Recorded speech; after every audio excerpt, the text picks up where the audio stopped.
A Warner Robins woman pleaded guilty 3 years after she drowned her son in a bathtub. Kayla Solomon was in the courtroom this afternoon and tells us about emotional testimony from both sides in this case. Back in January of 2018, Madison Lee Stewart was 19 years old and had a 16-month-old son named Hunter. On Thursday, she pled guilty in his death.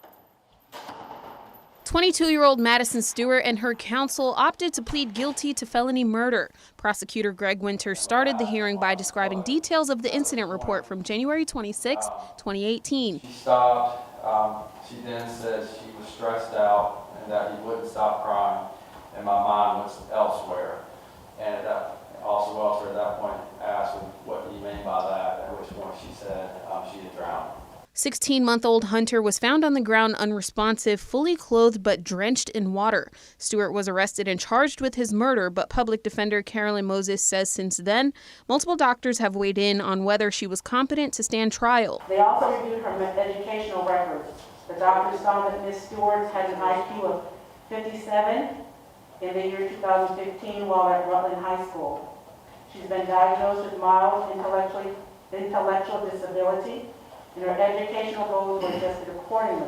Both the state and defense pushed for a life sentence with the possibility of parole. To convince the judge further, the defense called 2 witnesses to the stand, 2 former teachers of Stewart's. Madison's IQ is coupled with very poor adaptive behavior skills, which are everyday skills, such as those required to function and meet environmental demands, including independently taking care of herself and interacting with others. Madison will slowly grow in her abilities through the years. She is a very bright and capable young woman who wants to learn and wants to grow. Hopefully the medication she's on will help with her depression and anger. There were no other family members or loved ones of Stewart in the courtroom. By the time she's eligible for parole, she'll be 52 years old. Reporting in Houston County, Kayla Solomon, 13 WMAZ News. In the state of Georgia, inmates can be eligible parole after at least 30 years served.